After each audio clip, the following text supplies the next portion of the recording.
एक पिता की गरीबी।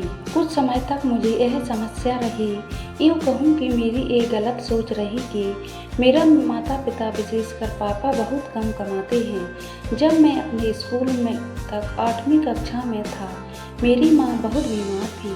कम आमदनी होने की वजह से पिता के पास दोस्तों और परिवार से पैसे उधार लेने के अलावा और कोई विकल्प नहीं था।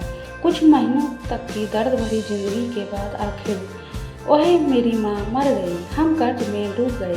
धीरे धीरे चीज़ें पटरी पर आने लगी और तेजी आने लगी। लेकिन फिर मेरे पिता का स्वास्थ्य खराब हो गया और उनकी किडनी खराब हो गई। शुरू हुई 4 साल की धीमी यातना। लगातार 4 साल तक सप्ताह में 2 बार डायलिसिस करवाना पड़ता था।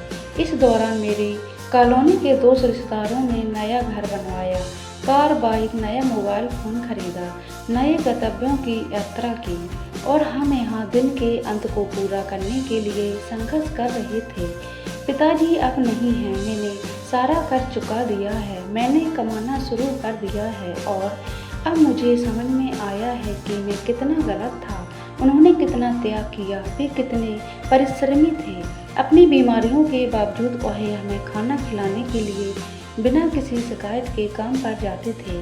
मुझे उनकी और उनके सभी प्रयासों की याद आती है। काश मैं कह पाता और उन्हें बता पाता कि उन्होंने इससे भी अधिक किया है, बहुत किया है। काश मैं उन्हें बता पाता आपका एक भी पैसा मेरी ज़िंदगी की कमाई से ज़्यादा कीमती है। मैं बस चाहता हूँ, लव यू पापा। मुझे खेद है और अब मुझे पता है कि आपने कितना कष्ट सहा है। दोस्तों, अब मुझे पता है कि समय ही हमें अपने प्रियजनों का मूल्यवान समय समझाएगा।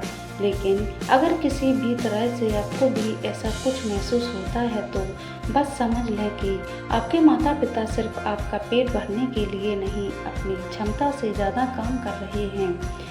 अपनी वर्तमान स्थिति देखकर स्थिति की तुलना सिर्फ इसलिए न करें क्योंकि आपके माता पिता कम कमाते हैं।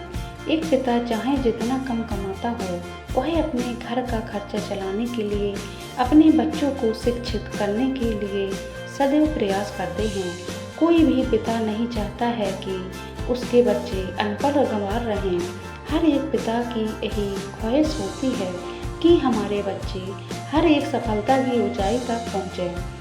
और दोस्तों, हमारे चैनल को सब्सक्राइब करें, वीडियो को लाइक एंड शेयर करें, अपनी राय कमेंट बॉक्स में ज़रूर दें। पूरा वीडियो देखने के लिए धन्यवाद।